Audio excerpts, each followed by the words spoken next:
Convidar, então, Lília Schwartz, Lúcia Stumpf e Carlos Lima Júnior, por favor. Beleza. Então, vou passar a palavra para a Lili e vou sentar na plateia, que eu não sou besta, que eu quero assistir também. Bom, boa noite a todos, a todas. Muita alegria estar com vocês aqui. A historiadora Lília Schwartz é uma mulher branca de cabelos pretos e longos. Lília usa um óculos de hastes escuras e uma blusa cinza. A gente vai apresentar esse livro chamado O Sequestro da Independência, uma história da construção do mito do 7 de setembro, que é um trabalho que a gente vem aqui, nós três juntos. Nós vamos aqui desenvolvendo essa pesquisa há muitos anos. Fizemos um primeiro livro sobre Pedro Américo. Então, a dinâmica vai ser assim. Eu vou começar, depois Carlos continua, depois Lúcia, depois eu volto. A capa do livro mostra uma pintura do artista Daniel Lanes, que faz uma releitura do histórico quadro Independência ou Morte, de Pedro Américo. Primeiro o título, Sequestro. Sequestro, nós usamos esse verbo, a ideia de sequestro, depois ficou muito famoso no dia de ontem, né? Não sei se vocês notaram, todo mundo falava de sequestro disso, sequestro daquilo, mas nós usamos no livro bem com esse sentido. Estou vendo aqui o Wagner Tameirão, o Afonso. Queria agradecer a eles por nos convidarem, né? Uma delícia estar aqui. Wagner é um amigo de longa data, Afonso também. Muito obrigada por apoiarem a gente aqui. Bom, então, sequestro. A ideia de sequestro nós usamos no sentido metafórico aqui, claro, que é a noção de roubar um sentido, deslocar um significado. Né? Ou seja, efemérides como essa, como a efeméride do 7 de setembro, sempre incorrem em batalhas de narrativas. Isso é normal. E o que a gente mostra aqui no livro é como existiram vários sequestros no tempo em torno do 7 de setembro. Então, eu vou começar, se você puder virar, eu vou fazendo assim, se der, você vai virando, tá bom? Eu vou começar, então, chamando a atenção para vocês que essa noção de 7 de setembro, às margens do Ipiranga, foi uma noção construída, uma noção criada, sobretudo a partir de 1828. Você poderia virar? A primeira imagem... Então, vocês vão ver que essa é uma imagem construída durante o Segundo Reinado. Trata-se de uma encomenda de 1885, uma encomenda do Segundo Reinado e do Museu Imperial, do Museu Paulista. Essa tela fica pronta em 1888. Na tela, a pintura Independência ou Morte, de Pedro Américo. Estava justamente destacando que, durante quase toda a década de 1820, ninguém falava das margens do Ipiranga. Na verdade, a independência era comemorada no dia 10 de outubro, data da sagração e coroação de Dom Pedro, e no Rio de Janeiro. Na tela é apresentada a pintura Aclamação de Dom Pedro I, do artista Jean-Baptiste Debré. Em Salvador, a independência só seria comemorada um ano depois, no dia 2 de julho. No Maranhão, só em 1825.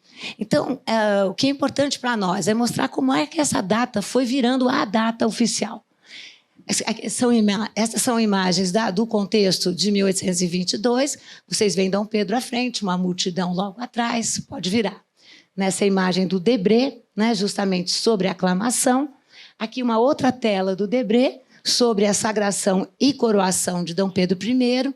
É uma tela bem ao estilo que nós vamos conversar, uma tela histórica, que não tem preocupação em ser verista, em ser real. A tela mostra dezenas de pessoas dentro de uma igreja durante a sagração e coroação de Dom Pedro I. Mas essa profundidade, esse tamanho, não é o tamanho da igreja onde Dom Pedro foi coroado e sagrado.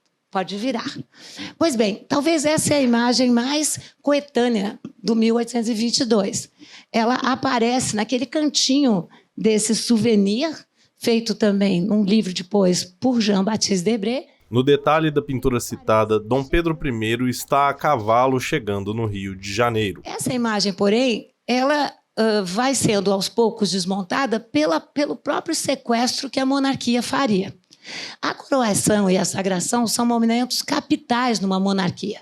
E numa monarquia constitucional, a sagração e a coroação marcam uma espécie de acordo do monarca com o seu povo. ela é mais coletiva. Já a versão do 7 de setembro começa a ser construída em 1828 pelo próprio Dom Pedro, que se refere ao extraordinário episódio às margens do Ipiranga. Na tela, a pintura Proclamação da Independência, do artista François-René Moreau. Era o momento da construção que seria arquitetada, e esse é o primeiro sequestro, pelo Segundo Reinado, tentando trazer para si a proeminência do ato da emancipação, joga luzes na atuação de Pedro I. E vocês sabem que Pedro I foi caindo na sua popularidade.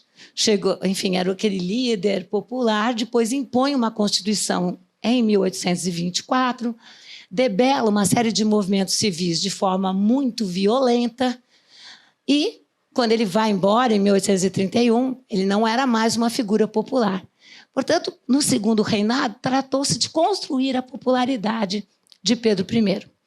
A primeira tela que nós temos do Ipiranga data de 1844 e foi feita por esse artista, o François-René Moreau. Moreau havia acabado de chegar no Rio de Janeiro. Então, ele cria essa tela, não foi uma encomenda, para virar, na tentativa de virar um pintor da corte.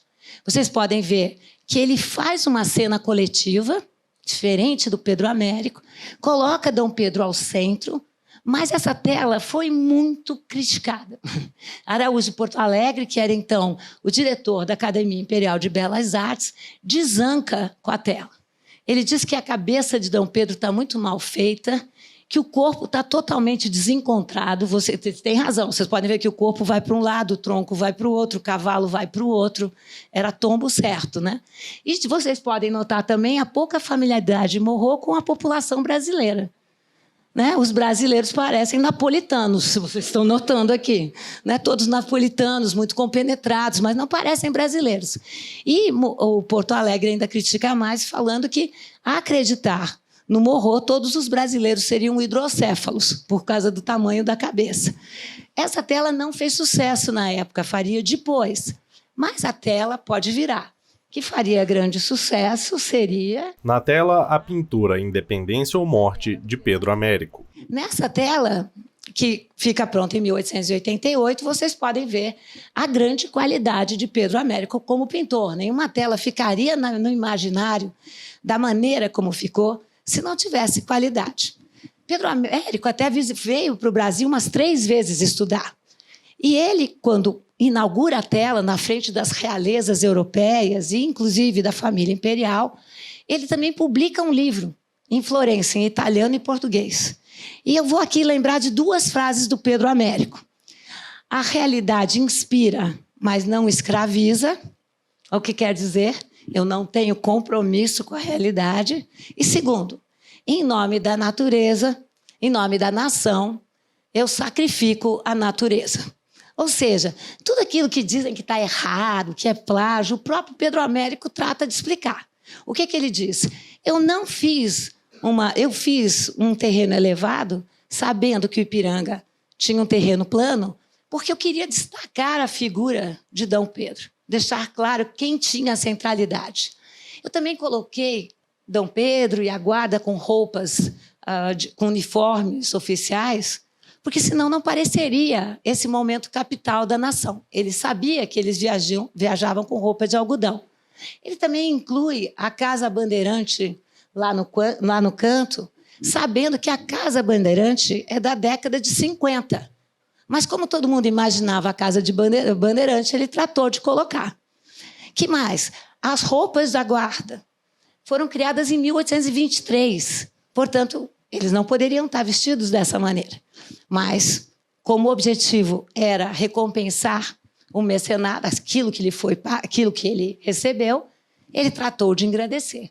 E a última coisa que todos comentam é que Pedro Américo sabia que Dom Pedro não estava montado num cavalo, mas estava montado num burro, porque era assim que se venciam grandes distâncias. Lembrem da frase, em nome da nação eu sacrifico a natureza. Pode ir lá, a geografia, pode virar. Na tela são exibidos 2 quadros do local da independência, porém sem a presença de pessoas. Esses são apenas vistas da época que mostram o terreno plano mais uma vista, com esse que seria o marco da independência. Até hoje estão discutindo isso, eu vi isso ontem, o pessoal discutindo de novo. Pode virar.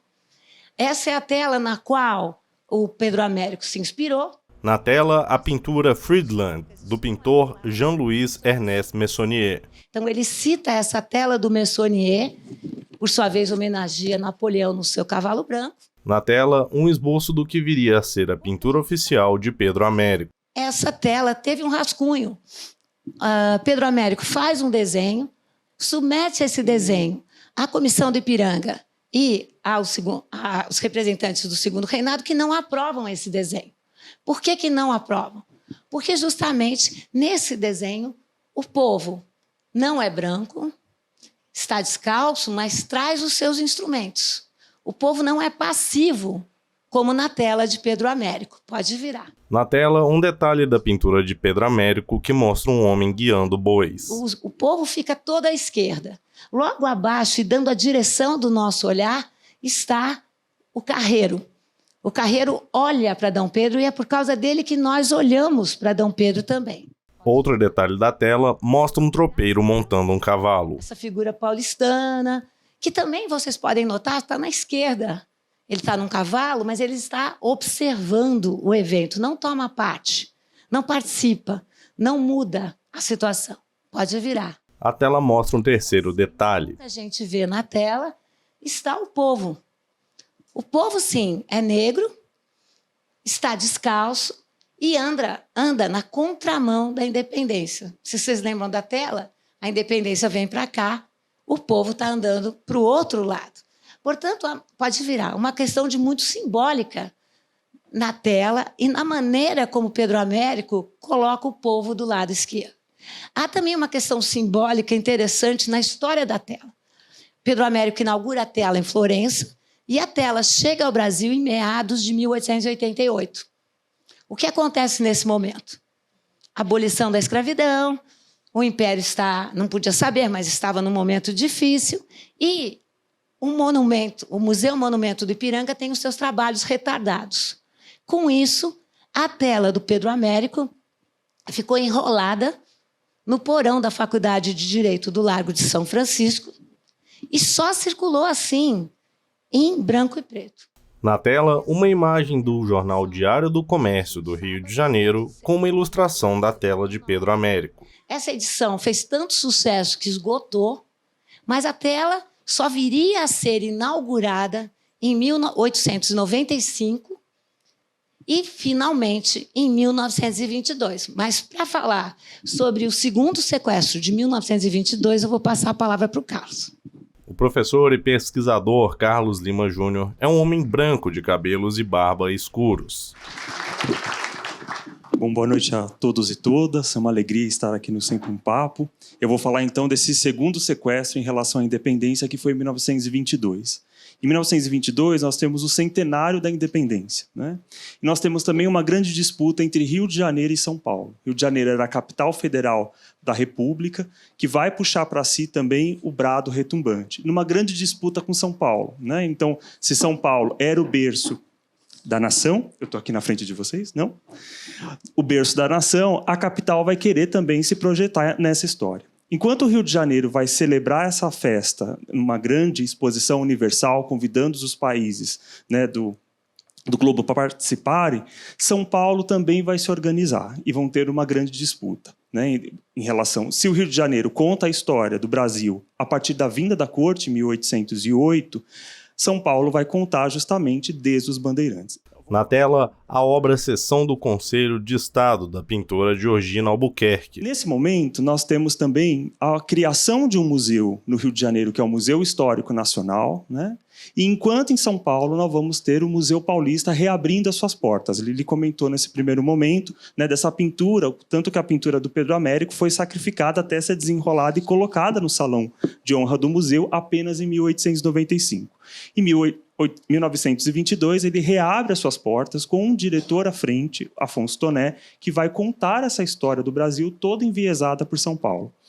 No Rio de Janeiro, Museu Histórico Nacional, nós vamos ter um concurso de pintores e pintoras também, né, com mulheres artistas, celebrando essa história a partir de pintura. Nós temos aqui, por exemplo, Essa pintura, feita por uma artista, agora mulher, chamada Georgina de Albuquerque, né? Notem que a Lili, desde o começo, estava falando de artistas homens, François René Moreau, Jean-Baptiste Debré e o próprio Pedro Américo. Essa artista, que era ligada à Escola Nacional de Belas Artes, ela vai dar um grande destaque, um grande protagonismo à Leopoldina, né? Então, nós sabemos que naquela viagem que Dom Pedro empreende para São Paulo, ele coloca a Leopoldina chefiando a seção do Conselho de Estado, ela vai ser a princesa regente. A Georgina vai dar um grande destaque enquanto protagonismo, né? É ela que está ali chefiando com as cartas nas mãos, essas cartas que vieram de Lisboa, reunida ali com os irmãos Andradas, né? Ou seja, eles estão em frente dela, esperando uma decisão dessa princesa, ou seja, a Georgina coloca de fato a princesa Leopoldina como a cabeça, o cérebro da independência, que vai ser executada pelo Dom Pedro às margens do Ipiranga, né? Essa é uma pintura que desloca um tanto a narrativa. Se a gente for pensar, por exemplo, na próxima, por favor. Essa é outra também feita e adquirida para o Museu Histórico Nacional, de um artista chamado Augusto Brasset, né? Você vê que ele está ali, Dom Pedro está compondo o hino da independência, ele está ao piano com as suas botas, a maneira que ele sempre fez questão de ser retratado, sendo acompanhado por uma plateia, né? Por uma audiência muito marcada pela presença feminina, que se mostra ali um tanto quase, né? Apaixonada pela figura do Pedro I. Ele evoca, então, ele desloca esse Dom Pedro, não numa atitude política, mas dentro ali, muito palaciana, compondo o próprio hino. Se a gente for pensar na próxima imagem, a obra Tiradentes, o precursor do pintor Pedro Bruno, mostra Tiradentes no centro da tela, com 3 homens ao seu redor. Tiradentes é uma dessas figuras também sequestradas e reevocadas nesses momentos de efemérides, principalmente em 1922, como um artífice da independência. A gente tem que lembrar que o Tiradentes participa da Conjuração Mineira, mas está pensando na independência da capitania de Minas e não ainda numa independência do Brasil. Mas nessa leitura muito fanista, o Tiradentes é colocado como proto-mártir da liberdade, ou seja, aquele que se sacrifica por um bem maior. Na tela do Pedro Bruno, ele é colocado ao centro, ele está sendo despido, né, no momento que antecede a forca, numa grande semelhança com a própria figura do Cristo. Tanto que o Tiradentes ele é metamorfoseado nessa própria figura religiosa, né? Uma figura, um cristão cívico, né? Vamos pensar assim. A próxima imagem... A pintura mostra Tiradentes com a corda em volta do pescoço. As anteriores, elas foram adquiridas para o Museu Histórico Nacional. Como eu comentei com vocês, o Museu Paulista passa a fabricar a história a partir das suas imagens. Novamente, nós vamos ter a figura do Tiradentes colocado como um proto-mártir da liberdade, né? Ele não aparece como na tela do Pedro Bruno, é só apenas de um retrato, mas novamente com o cabelo comprido, a barba, essa camisa branca que justamente destaca o seu pescoço e o seu peito envolto de uma corda, né? Ou seja, ele também é colocado nessa narrativa da independência feita em solo paulista. Se a gente for perceber a próxima pintura... A pintura A Sessão das Cortes de Lisboa, 9 de maio de 1822, de Oscar Pereira da Silva, mostra dezenas de pessoas reunidas em uma sala de pé direito alto e com lustres. O Dom Pedro é ladeado e vai aparecer muitas imagens dos irmãos Andradas, ou seja, dos irmãos de José Bonifácio. Por que essa insistência, né? José Bonifácio, ele é de Santos, ele é, portanto, um paulista. Nessa narrativa empreendida pelo Museu Paulista, a independência é o berço, né? São Paulo é o berço da independência e os seus próprios homens, né, são ali predestinados para fazerem a história da nação, desde os bandeirantes. Nessa pintura aqui, que evoca essa sessão das Cortes de Lisboa, no momento em que, supostamente, né, as Cortes de Lisboa querem recolonizar o Brasil, a figura de destaque é aquele homem ali que está discutindo, ele que aparece de casaca marrom ali, né, e o outro de casaca azul, é um irmão do José Bonifácio, colocado novamente como o herói, o protagonista, o Antônio Carlos, brigando com Borges Carneiro justamente no momento do desejo de recolonização. Quando nós vamos para a outra pintura...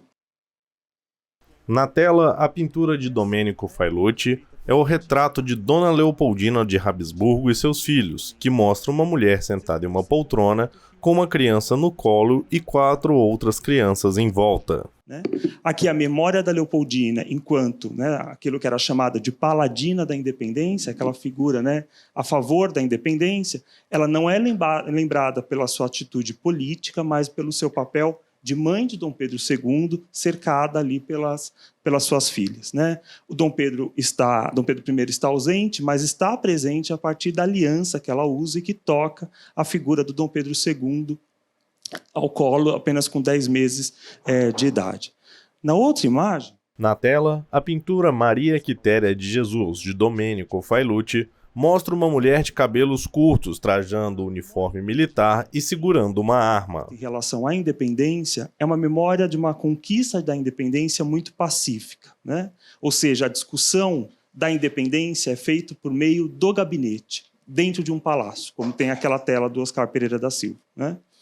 Nessa pintura aqui, rememora a figura da Maria Quitéria, aquela mulher que corta os cabelos e luta, né, vestida de homem, nas batalhas ocorridas na Bahia, que vão finalizar só em 2 de julho de 1823.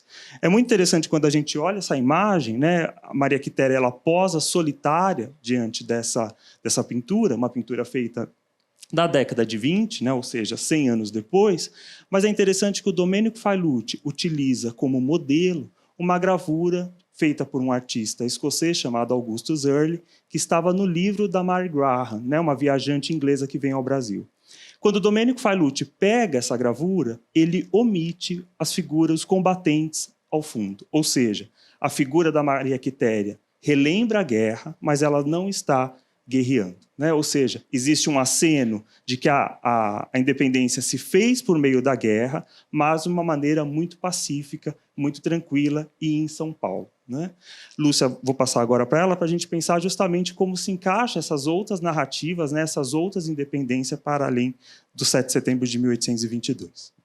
A professora e pesquisadora Lúcia Stumpf é uma mulher branca de cabelos castanhos curtos na altura dos ombros. Bom, gente, eu acho que um aspecto, né, se a gente fala do sequestro da independência... Na tela, a pintura Execução de Frei Caneca, de Murilo Lagreca. Já falou, né, esse sequestro que a tela de Pedro Américo provoca, então, o 7 de setembro como um primeiro sequestro, já que a independência pode ser pensada como um processo bastante largo e não um evento que se realizou e se concluiu em um só momento. A gente tem também que pensar quais foram as imagens que foram sequestradas, quais foram os heróis, os protagonistas que foram silenciados no momento em que essa pintura de Pedro Américo ganha esse protagonismo, no momento, enfim, em que o 7 de setembro é afirmado como a data propulsora da independência do Brasil. Então, a gente trouxe também no livro um capítulo dedicado a gente pensar as outras independências ou as várias independências do Brasil. Imagens que foram criadas notadamente a partir da proclamação da República. Então, é apenas no século XX, depois da segunda década do século XX, percebam, todas as imagens que a gente vai projetar aqui na sequência são já, então, do período republicano, e é só na República que a gente vai poder ver serem elevados outros heróis, outros momentos, que a gente vai pensar e imaginar a independência como um processo que começou antes do 7 de setembro e só foi se encerrar muito depois, em 1825. E dessa forma, nós começamos a ver, como na imagem anterior, um retrato que era um retrato de Frei Caneca, um dos líderes, né, da Revolução Pernambucana de 1817, da Revolução do Equador de 1824, que também foram revoltas populares que proclamaram, enfim, que lutaram pela independência do Brasil do jugo português. Aqui, Frei Caneca, representado no momento do seu fuzilamento, no momento imediatamente anterior ao seu fuzilamento, numa tela pintada no centenário do seu assassinato, do seu fuzilamento, no ano de 1924. A imagem seguinte mostra uma pintura dedicada a saudar, enfim, a rememorar Joana Angélica. Joana Angélica foi uma líder religiosa da Bahia que tentou impedir, numa cena imaginada assim por Firmino Monteiro, em 1923, tentou impedir a entrada das tropas portuguesas no convento da Lapa, o qual ela era a soror, né, a responsável pelo convento esse que abrigava revoltosos brasileiros, baianos que lutavam pela independência desde junho de 1822, lutas pela independência iniciadas na Bahia anteriores ao 7 de setembro, Joana Angélica foi assassinada, então, por tropas portuguesas no momento em que tentou impedir a entrada dos portugueses no convento da Lapa, rememorado aqui em 1923. Uma próxima imagem também, enfim, representa Joana Angélica nesse clamor, né, esse momento da sua morte, numa imagem, aqui é uma estátua, né, enfim, uma escultura que fica junto ao túmulo simbólico de Joana Angélica, em que a gente vê esse momento da morte da mártir, de uma mulher que morreu lutando pela liberdade e pela independência do Brasil. Então a gente percebe, né, enfim, também na próxima imagem... Na tela, uma foto preto e branco de uma mulher negra usando um turbante. Para a gente pensar também essas construções imagéticas, se esses outros personagens foram silenciados na história, se esses outros momentos da independência não ganharam o protagonismo que o 7 de setembro foi fincando na história nacional, outros personagens também foram sendo criados, inclusive na sua visualidade. Maria Filipa é uma personagem da independência da Bahia, uma mulher, uma liberta, uma escravizada liberta, que lutou junto às tropas brasileiras, lutava e se registra que a luta de Maria Filipa se dava sobretudo, ela levava junto a si uma folha de cansanção, que era uma espécie de urtiga, que dava urticária na pele, batia nos soldados portugueses com essa folha de cansanção, gerando, enfim, irritações que impediam eles de seguirem nas lutas contra os brasileiros. Maria Filipa, não há nenhum retrato de Maria Filipa, é inclusive incerto a existência real ou não, se ela é mito ou se ela é um personagem real. O que importa é que a Maria Filipa encarna a luta das mulheres libertas negras que se uniram às tropas brasileiras nas lutas pela independência na Bahia. E essa aqui é uma fotografia de Alberto Henschel, uma fotografia feita no século XIX, num estúdio do Rio de Janeiro, de uma mulher, provavelmente uma escravizada, fotografada por esse fotógrafo que fazia imagens como essas para vender como cartão postal no Brasil, mas especialmente na Europa. E percebam na próxima imagem como essa mulher, uma escravizada ou liberta anônima, vai se transformando em Maria Filipa. Há uma série de obras mais recentes, contemporâneas, como essa, por exemplo, de Laura Taide. Essa é uma ilustração de 2007, que se baseia naquela fotografia de Alberto Henschel para imaginar e para dar um rosto, para dar, enfim, uma identidade para Maria Filipa. O mesmo que acontece também agora, ainda mais recentemente, na próxima imagem, a gente vai ver, essa é uma representação feita por Filomena Modesto, que tenta manter a mesma identidade visual, vejam o mesmo tipo de roupa utilizada, o turbante que ela leva à cabeça, mas agora faz de Maria Filipa uma mulher mais corpulosa, como ela seria segundo os relatos de época. Então, essa artista, Filomena Modesto, na verdade, faz uma espécie de retrato falado, como ela diz, um retrato falado imaginado de Maria Filipa, transformando Maria Filipa, dando corpo, dando um rosto, dando identidade a essa personagem, que é também parte importante do nosso processo de independência. Então, quando a gente pensa essas outras independências, esses outros personagens, esses outros protagonistas que foram silenciados pela imagem criada por Pedro Américo, enfim, por toda a mitologia, pelo mito criado em torno do Brado do Ipiranga, é preciso também, isso que a gente faz um certo esforço no livro, de mostrar quem foi silenciado, enfim, quem havia sido, quem foi deixado de lado pela historiografia, recuperar esses rostos, recuperar esses personagens, é um pouco do que a gente tenta fazer nesse capítulo dedicado às outras independências. Acho que pode passar.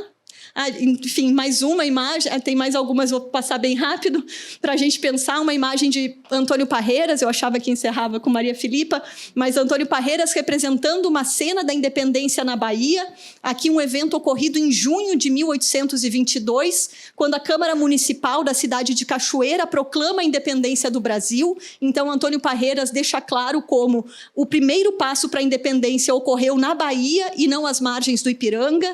Numa próxima imagem, é uma representação sobre um evento ocorrido, uma luta ocorrida no Pará, em outubro de 1823, quando cerca de 200 soldados brasileiros foram assassinados nos porões do Brigue Palhaço, de uma embarcação que servia como prisão e que prenderam soldados brasileiros revoltosos que lutavam contra soldados portugueses em Belém do Pará, em 1823, também no processo de lutas pela independência. Um mural de Caribé, que retrata a Batalha de Pirajá, um dos eventos ocorridos na Bahia durante as lutas pela independência. Também temos imagens da Batalha de Genipapo, a mais sangrenta batalha nas lutas em que mais brasileiros tombaram, morreram nessas lutas pela independência ocorridas no Piauí. Percebam como essas imagens são todas recentes, são todas, como eu disse, a partir de 1922, só depois da República que foi permitido pensar e criar outros imaginários, nos foi permitido pensar e elevar outros heróis, outros protagonistas. Enfim, esse é um dado importante, relevante, que nos interessa pensar nesse sequestro da independência que nós vivemos.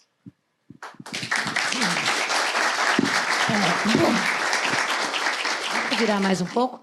Então, faltaria a gente falar da última, talvez do último sequestro que nós estamos ainda vivendo, que é o sequestro em 1972, quando comemoravam 150 anos da independência, em plena ditadura militar.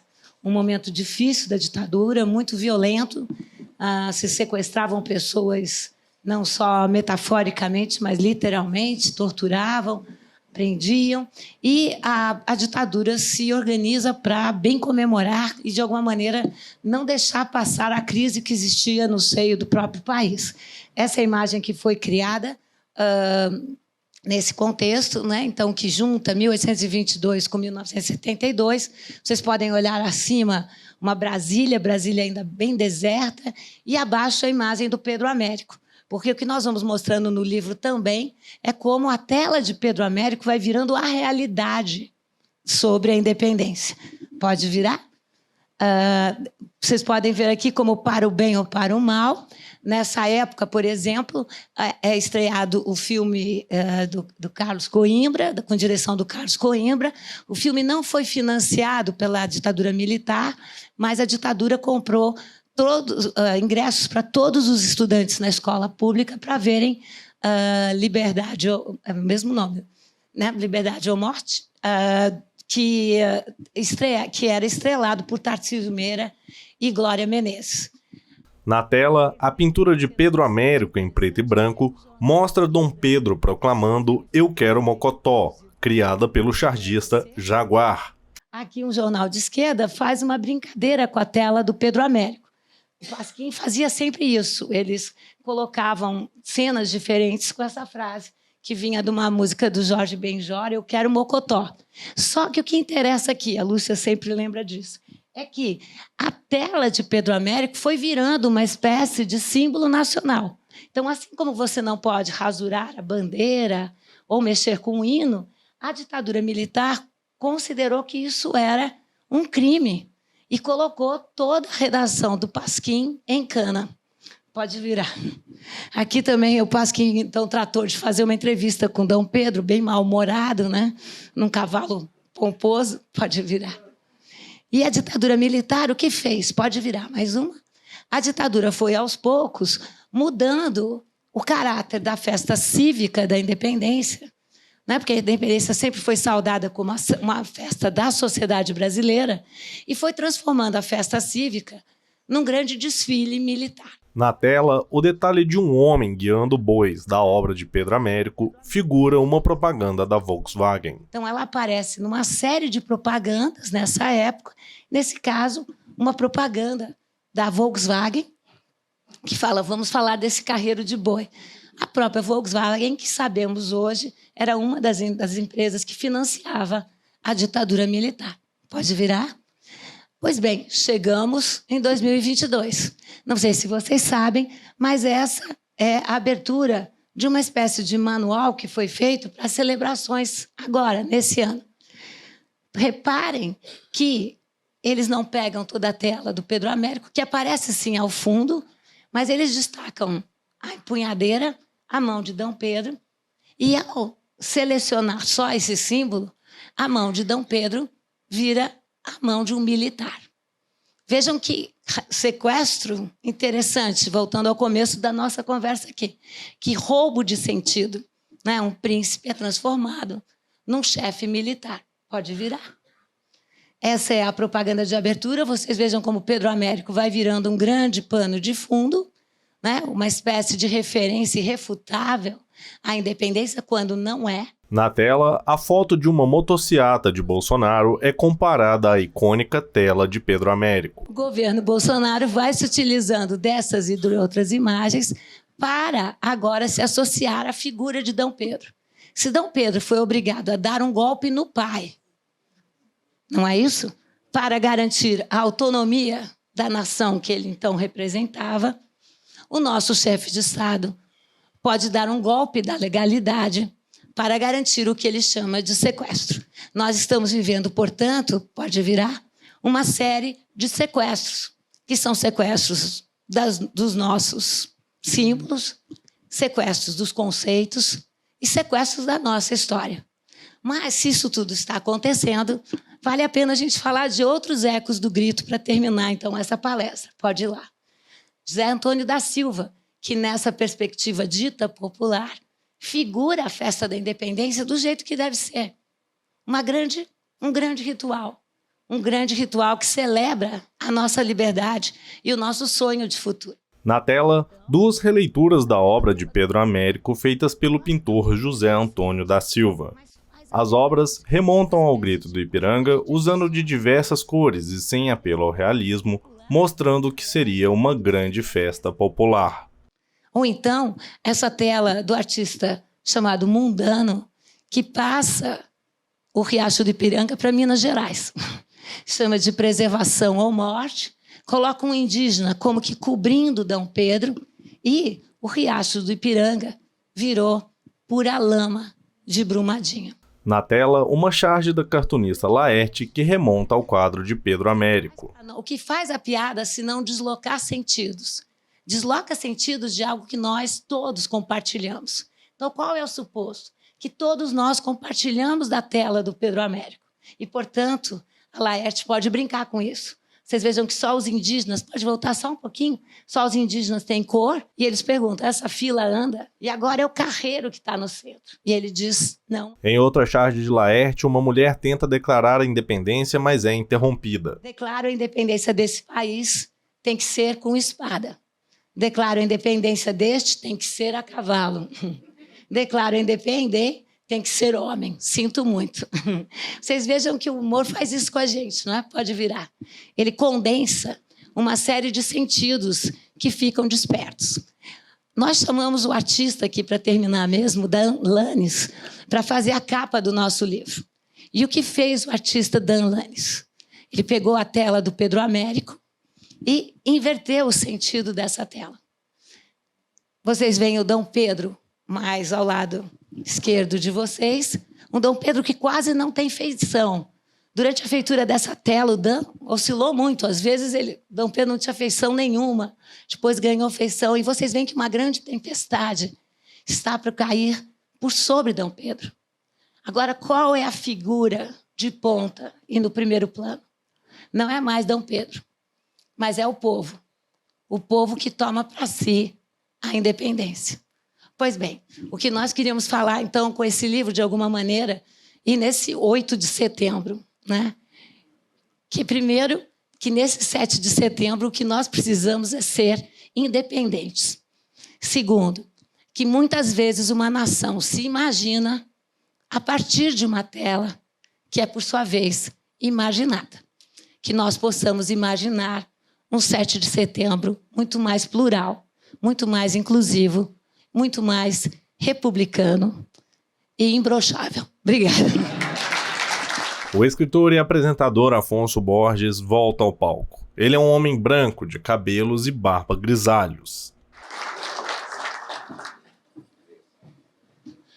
Toda a apresentação de vocês foi colocada com um sujeito oculto, né? O tempo inteiro fizeram esta imagem ser isto, construíram uma dinâmica na qual essa imagem foi posta em determinado momento da história.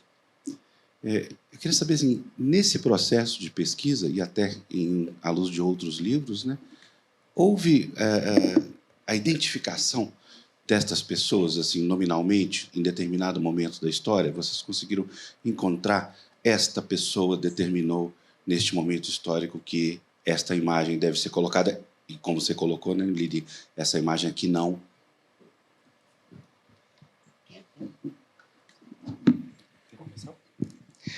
A sua pergunta é ótima, Afonso. Eu vou tomar um pouco a questão do Pedro Américo e a gente vai junto. Né? Eu acho que, por exemplo, no Pedro Américo, ele trabalhou muito com a Comissão do Ipiranga. Né? E a Comissão do Ipiranga era chefiada por uma figura muito poderosa, que era o Barão de Ramalho. Né? Era um jurista em São Paulo que encabeçava esse lugar. Né? Aquilo que a Lili explicou, né? O Pedro Américo, antes de fazer a pintura em ponto grande, ele tinha que mostrar o esboço a essa comissão, né? Que fazia parte justamente dessa alta elite paulistana, e que Lili é muito melhor do que falar do que, né, eu. Existia uma política em vigor do branqueamento em São Paulo, que não queria colocar a figuração dos negros. Né? É muito provável que, por exemplo, o Barão de Ramalho barrou a pintura, né, e fez essa questão de trocar as duas figuras do negro pelo caipira. O caipira é a mescla do branco com o indígena. Né? Ou seja, a figura do negro está silenciada e é deslocada para aquele alto. Se a gente for pensar em 1922... a figura determinante para São Paulo é o Afonso Toné. Né? Ele dirige a pintura, ele dirige os pincéis dos artistas. Os artistas não têm autonomia, justamente para dar esse viés para a história de São Paulo. Caso o artista não seguisse, a pintura era simplesmente descartada. Ela não entrava no panteão da independência. Então, se eu fosse, né, nomear dentro desse sequestro da figura do Pedro Américo e 22, seriam tanto essas. Né? Não sei se Lili...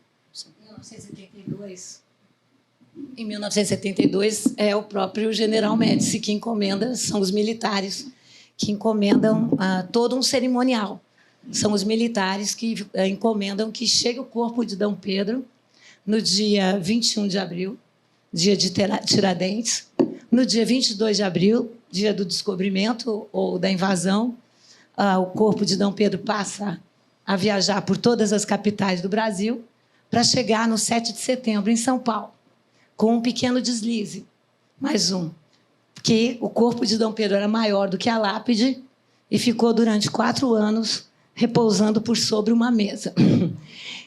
Isso foi também encomendado a um artista, o Aloysio Magalhães, um grande artista, que fizesse todas essas representações.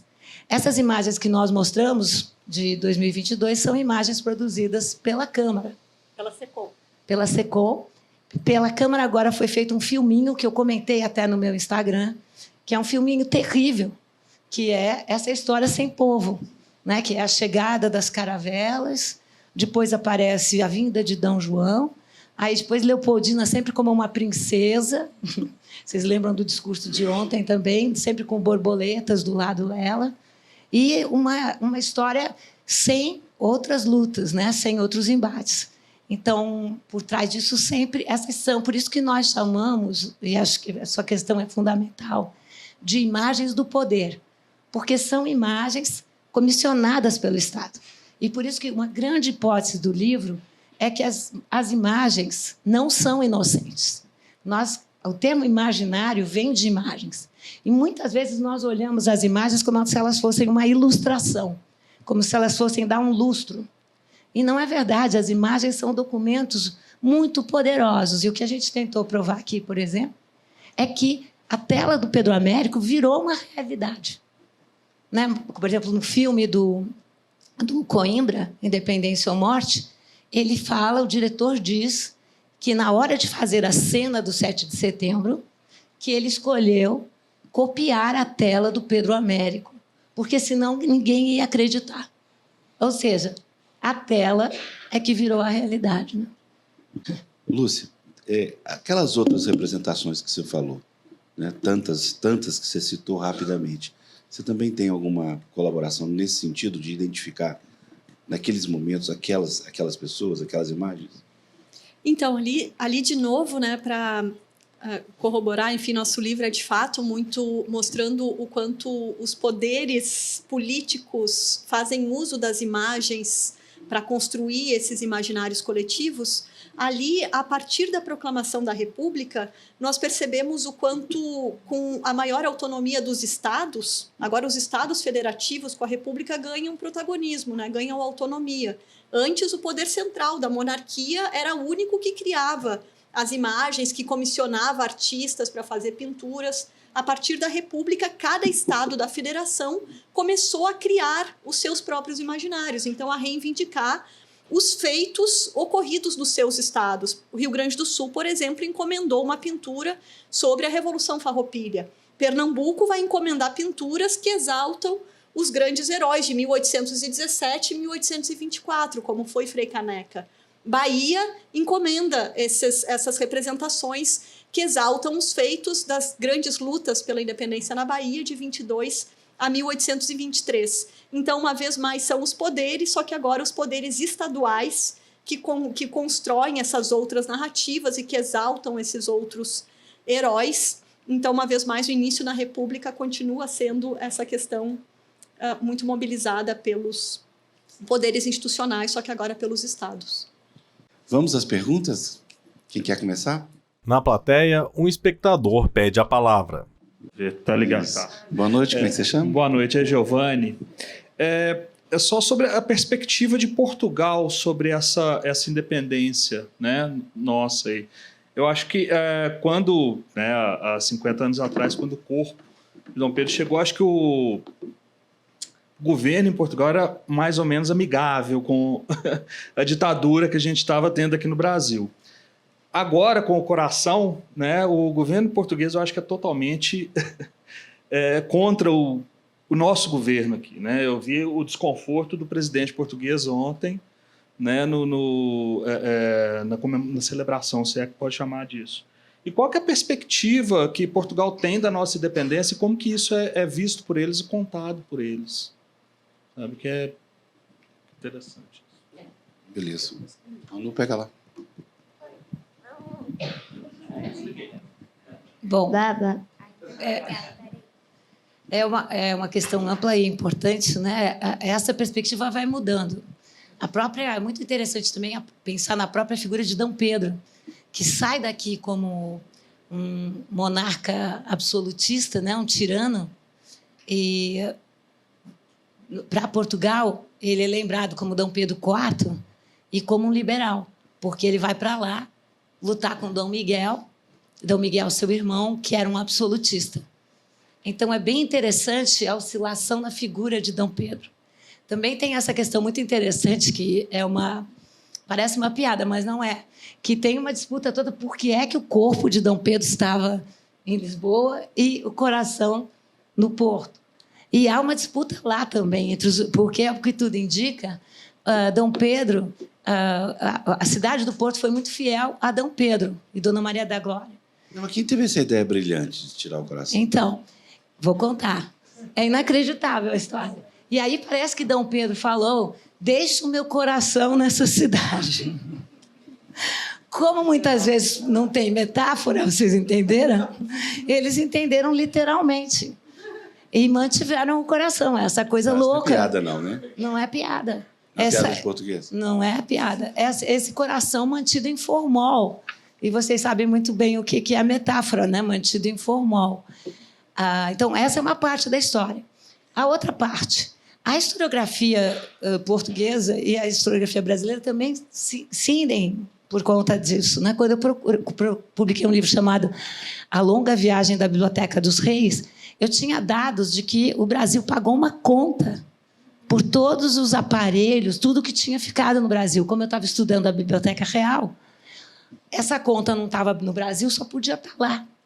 E eu fui procurar lá e os meus amigos falaram: não está, Lília, não está. Falei: tem que estar. Eu passei 3 meses, até que no último dia veio o bibliotecário na Torre do Tombo, provavelmente com dó de mim, e falou: você não estaria procurando o documento da pena? Eu falei: é esse. Né? E veio um documento imenso. De fato, o Brasil pagou essa conta. E os portugueses até hoje negam isso. E o documento está lá na Torre do Tombo. Há quem diga que os portugueses já não queriam mais. O Manuel Espanha, por exemplo, diz que os portugueses já não tinham mais muitos interesses, preferiam abrir mão do Brasil. Já a historiografia brasileira diz o oposto, né? Que foi essa tentativa de fazer o Brasil ocupar a posição de colônia que gerou toda essa reação por parte dos brasileiros, que, claro que não existe história do ser, né? Mas que, se não fosse essa pressão portuguesa, talvez os brasileiros se acomodassem nessa posição em que estavam, que era muito prática. Então, o que é interessante a gente pensar é como essa polêmica na historiografia se mantém, assim como se mantém uma outra polêmica em relação à escravidão. Quando a gente vai para lá, também a gente tem muitos problemas para discutir a questão da escravidão, porque Portugal nega muito essa questão. Você tem toda a razão, em 72, pleno salazarismo, né? Portugal dá as mãos ao projeto da ditadura militar. A situação agora com o presidente Marcelo foi bem mais complicada, Afonso pode lhe contar também, até porque, quando o presidente Marcelo esteve aqui, como ele encontrou com o Lula antes, o Bolsonaro não quis encontrá-lo. E você deve ter notado, como eu gosto muito de olhar a lógica das imagens, que na cerimônia de ontem, o presidente de Portugal não estava do lado do presidente do Brasil. Estava do lado do velho da Havan, com aquela roupa que deve ter desconcertado ao presidente de Portugal.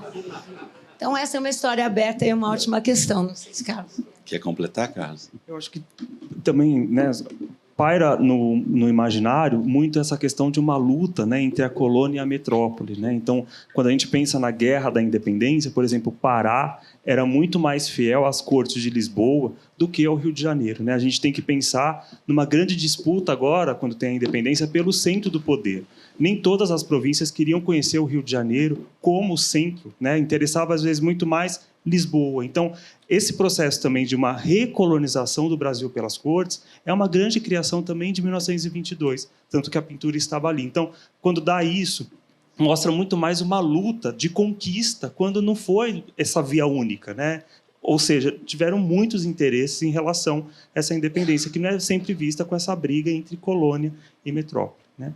Pegando essa carona, com relação à invisibilidade provocada pelos negros, eu aí já estou até cruzando os livros, sabe? O livro, por exemplo, a Enciclopédia Negra, que vocês fizeram, você acha que não está acontecendo uma sequência de livros que estão mostrando cada vez mais essa questão de como a imagem também obscureceu a mulher, e a palavra certa obscureceu invisibilizou a mulher e os negros? Acho que a Lúcia pode falar. Eu acho que, enfim, sem dúvida, né, isso é uma historiografia que vem sendo revista, né, revisitada agora com esses interesses, né, uma série de publicações pensando sobre esses personagens que foram por tanto tempo invisibilizados, né, então, não só na história da independência, mas na história do país, esses retratos, por exemplo, que a gente mostrou aqui, né, desses outros personagens da independência que agora passam a ser alçados, inclusive outros livros, né, que aqui também da nossa colega, parceira Luísa Starling, com outras autoras, né, Antônia Pellegrino, enfim, uma série de autoras, um livro sobre as mulheres na independência. Então, há toda uma revisão, sim, de uma bibliografia, eu acho que hoje se tem uma atenção voltada a isso e enriquece, né, nosso debate. Na plateia, um homem faz uma pergunta. Bom, boa noite. Uma pergunta geral, quem quiser responder. No livro você cita, eu vou voltar um pouco no que o Giovanni falou aqui sobre a vinda do coração e em 72 também, mas vocês citam também em 22 a vinda dos restos mortais do Dom Pedro II, né, no contexto de greve no governo do Epitácio Pessoa. Ontem, aqui na porta desse lugar aqui, eu tive o desprazer de passar pela primeira vez dentro de uma manifestação bolsonarista. Assim.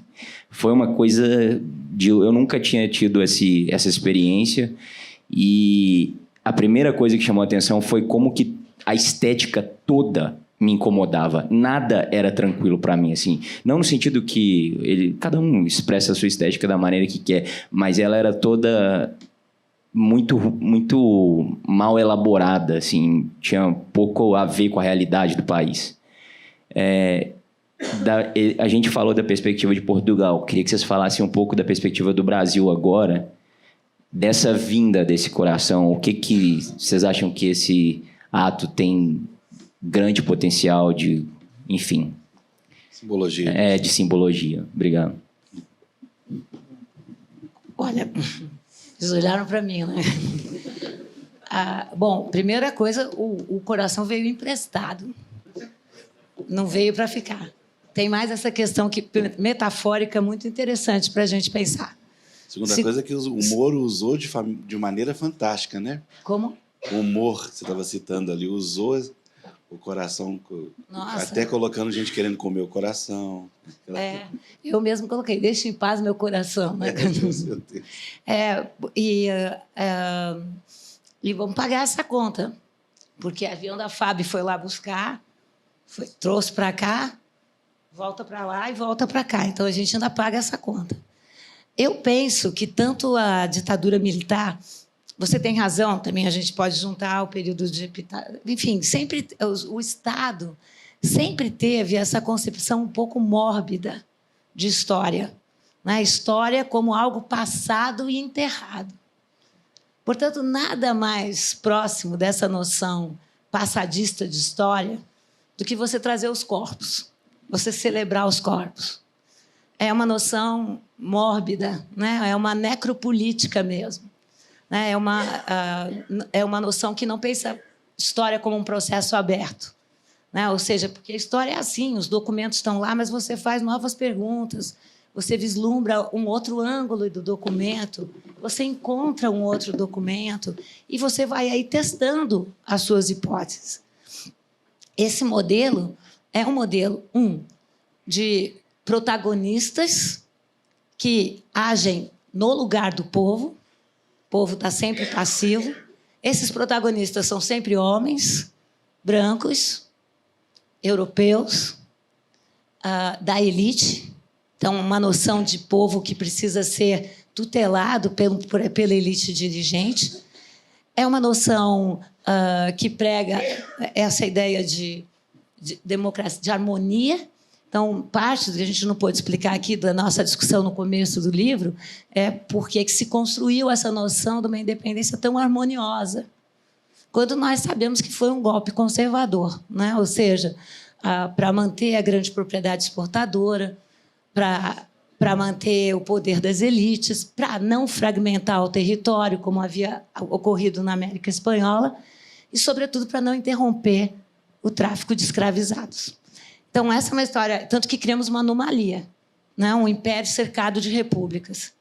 E ao que serve agora? Serve ao espetáculo do poder. Ou seja, você distrai a população recebendo um coração com honras de chefe de Estado, né? Com bandas na terra e aviões no ar. Oi? No Itamaraty. Você obriga os pobres dos estudantes da escola pública a visitar. Assim como em 72 se diz que Independência ou Morte foi o filme de maior bilheteria, mas os estudantes foram obrigados a ver o filme. Eu fui. Enfim, e você disfarça a crise que é econômica, né? Só o presidente que acha que ninguém passa fome porque ele não vê fila na padaria lá do Palácio do Planalto, né? Você disfarça a crise política e você disfarça a crise da saúde e a crise moral. E transforma o que tem de novo nesse ano de 22. Foi a coincidência entre 200 anos e, num espaço muito breve, as eleições em outubro. Então, nunca... Claro que essas datas sempre foram manipuladas pelo poder, mas nunca nós tivemos um presidente que usou de tal maneira o nosso dinheiro como palanque para a reeleição. Então, isso é novo. E um dia essa conta aparece também, do outro lado. Outra pergunta? Ali atrás? Duas ali. Então, vamos fazer essas duas últimas e ir para os autógrafos. Um terceiro homem da plateia faz uma pergunta ao microfone. Boa noite, meu nome é Matheus. Eu sou professor na educação básica, nos anos iniciais, e também professor de História, no Fundamental 2. E aí eu achei interessante, eu fiz questão de vir aqui. O professor faz um esforço, né, para estar à noite em alguns eventos. E eu comecei a trabalhar e eu falei assim, eu vou fazer questão de levar uma amizade impossível. Você falou agora há pouco em uma crise moral. E é extremamente difícil trabalhar com crianças e adolescentes, principalmente depois de 2 anos de pandemia, sem a presença da escola. A escola ainda é um espaço de convívio das diferenças, convívio democrático, né? Eu acho que a escola ela tem essa possibilidade de inserir o indivíduo nas diferenças e na convivência. E eu tenho encontrado muita dificuldade de trabalhar um livro que conta uma história de uma amizade possível e impossível para alguns, e como trabalhar as diferenças. Eu acompanho há algum tempo também questões vinculadas à exploração de gênero no Brasil. E aí, o Brasil é um dos países que mais consome pornografia no mundo. E aí, das primeiras questões que as crianças e os adolescentes trazem é a sereia. Mas a sereia está pelada, professor. Não, mas é só os seios, elas eram assim, representadas dessa forma, gente. Tal. E outra coisa engraçado, né? Talvez Freud vai explicar, mas aí volta-se a questão fálica. Ô professor, mas o índiozinho aqui está com o pintinho aparecendo. E aí é difícil retornar à aula, sabe? E aí eu fico pensando como que nós desviamos a nossa atenção para questões que são realmente importantes e como que as crianças e os adolescentes eles também são sequestrados em relação à realidade. E como que a gente pode reverter isso daqui para frente, né? Posto tudo isso que nós estamos debatendo e vivenciando, o que a gente pode fazer no agora para o futuro.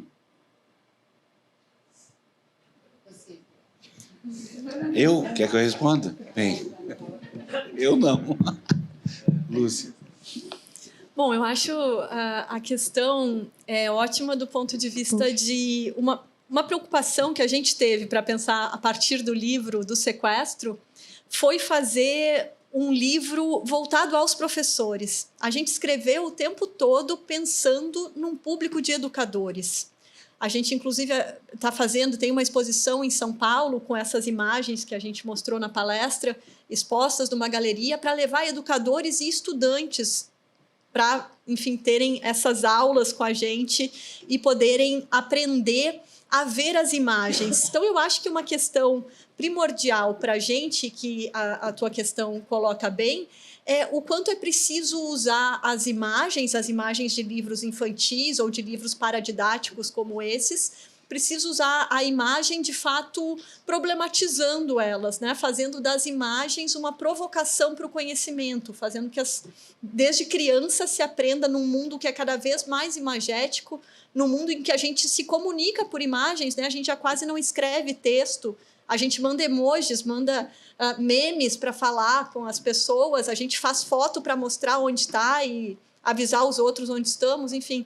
O mundo cada vez mais imagético precisa de estudantes, de jovens educados a verem as imagens criticamente, né? Para que não só as recebam ingenuamente, enfim, para que eles não sejam vítimas dessas imagens, como as imagens que tu destacou muito bem, enfim, esse mundo em que a pornografia tem uma vigência tão grande, enfim, que a gente possa usar materiais como esses para provocar um ensino através das imagens, que as imagens eduquem, que as imagens provoquem questões cívicas, enfim, e para que a gente possa se sobrepor ao grande discurso que a gente muitas vezes engolido, né, das redes e do sistema como um todo. Então, enfim, do que eu imagino aqui, um pouco isso que eu dialogaria. Me solidarizo com tua condição de professor e, enfim, que a gente possa avançar. Nesse campo, até uma grande novidade da economia da cultura nos últimos anos é o NFT, né?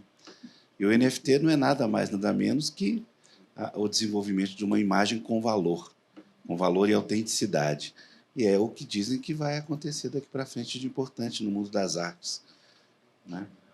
Lilia, vou passar a palavra para você encerrar, pode? Sempre, assim, um de cada vez, um pouquinho de cada um, pronto. Bom, eu queria então aproveitar para também me solidarizar. Eu sei que está muito difícil, né? Está difícil em todos os níveis, você acredite, mas talvez você tenha um problema a mais, né? E tem também um desafio a mais, né? A gente vê se a gente pode sonhar com o futuro, né? E com gerações. Porque se isso está acontecendo, eu também tenho visto, quando eu vou nas escolas falar desse livro e de outros livros, que também tem novidades, né? Ou seja, na questão de gênero, talvez tenha mais abertura do que eu tive quando eu fui aluna, não é? Mesmo na discussão racial, tem mais debate. Se isso está gerando uma sociedade melhor, eu não sei. Mas, como eu sempre brinco, eu sou muito otimista no atacado e pessimista no varejo, né? Então, enfim, eu quero crer que nós não falávamos desses temas. A questão racial era um não tema. A questão indígena era como se eles tivessem, né, se eram povos condenados ao desaparecimento, que não são. E a questão de identidade de gênero era uma interdição, propriamente dito. Então, se a gente tem essas dificuldades, e eu me solidarizo com você, acho que a gente também pode sonhar aí com um Brasil mais inclusivo, talvez, né? Eu queria só agradecer o Afonso, dizer que, desde que eu me conheço como autora, eu venho aqui conversar com o Afonso, não é? Com vocês. Com vocês. Então, tem um lado tão afetivo, tão bonito. E, já que eu conversei com o professor, eu queria dizer que o futuro está logo batendo na porta, porque Carlos e Lúcia foram meus alunos. E é com um grande orgulho que eu vejo que eles são meus colegas, né? Então, eu desejo a você o que eu tive com eles. Fazer minha fala de conclusão, o que mais animou quando nós sentamos para escrever esse livro, né? Eu acho que é isso que Lili comentou. Então, por exemplo, eu estudei com a Lúcia e fomos alunos da Lili, né? Então, como nós aprendemos a ver imagens numa disciplina dela chamada Além de Imagens, né? E eu acredito, e aí o que animou foi quando nós pensamos nesse livro justamente para professores e professoras, mas também para alunos e alunas, né? Então, se a gente for pensar em independência e também liberdade, o tanto que a educação é fundamental, né? O tanto que, se os seus alunos se incomodam com aquela imagem, fazem perguntas, né? O tanto que eles têm a liberdade de perguntar para você e você também responder, olha o tanto que a gente tem de caminhada feliz nesse caminho da educação. Então, que esse livro chegue, né, a muitos e muitas alunos e que ensinem também a ler imagens, né, muito longe de ilustração. Então, é uma alegria. Obrigado, Afonso. Eu acompanho o projeto enquanto aluno. Eu assisti, então, uma palestra da Lilia Schwartz aqui sobre o Sol do Brasil. Eu assisti enquanto aluno, né? Então, muito bom estar nesse lugar. Só tenho que agradecer, Afonso, agradecer a vocês. Obrigado. Bom, gente, eu queria também só agradecer a presença de cada um de vocês, agradecer especialmente ao Afonso pelo convite. Foi, enfim, uma oportunidade ótima de poder estar aqui em BH, lançando o livro aqui no Memorial, Minas Vale também. Agradecer toda a equipe do Memorial. E o que tem ficado para nós, e hoje, nesse 8 de setembro, né, a gente veio de viagem hoje ainda meio preocupados, pensando sobre o dia de ontem, né, ainda elaborando aqueles atos que nós vimos acontecer ontem. E eu acho que o que fica cada vez mais claro para nós, e o que esse livro, nós pretendemos que ele ajude a provocar no diálogo e no debate, é que a gente perceba e pense o tempo todo que a independência é um processo, né? A independência é uma luta cotidiana, a independência é uma missão de cada um de nós, né? A independência não foi dada por ninguém, não foi proclamada numa data específica. Enfim, nós precisamos construir um país independente, independência que se conquista com soberania, com igualdade de gênero, de classe, de raça. Enfim, um país que ainda está para ser construído, né, que a gente constrói no nosso cotidiano A gente tem todo um passado a conquistar, né? Que a gente possa reler o passado, como a gente está fazendo com olhares críticos, rever as imagens com análises cada vez mais críticas a partir do presente, mas, sobretudo, um futuro a construir. Por isso, essa nossa atenção aos alunos, nossa atenção aos professores, e é o que a gente quer provocar, enfim, terminar também com um tanto de otimismo, né? Se há muita dificuldade no caminho, há também muita gente com vontade de construir um Brasil diferente, um Brasil com igualdade, um Brasil com justiça social. E eu acho que é isso que a gente pode e deve levar nesse 8 de setembro, o bicentenário da independência. Deveria ter sido um momento para a gente poder pensar qual o Brasil que nós queremos, e não um momento de tensão como a gente está vivendo, não um momento de medo por um golpe, mas então que a gente possa, enfim, fazer essas reflexões em espaços como esses, em espaços da sala de aula, que a gente possa pensar nesse futuro diferente que a gente quer construir, a partir das imagens, a partir da história, a partir de uma leitura crítica da nossa conjuntura e do dia a dia. Então, acho que era um pouco isso. Agradecer a todos vocês e uma boa noite. Muito obrigado, uma boa noite a todos. Do lado de fora do auditório, uma fila se forma aguardando os autógrafos dos autores.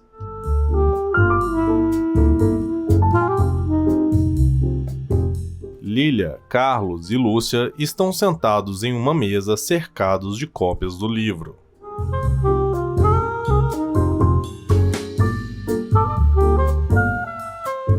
Os autores distribuem autógrafos e recebem o carinho dos espectadores.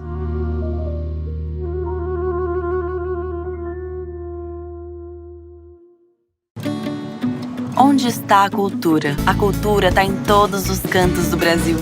O vídeo do Instituto Cultural Vale mostra diversas pessoas performando atividades culturais, como tocando instrumentos, dançando, visitando museus ou apreciando obras de arte. 160 municípios.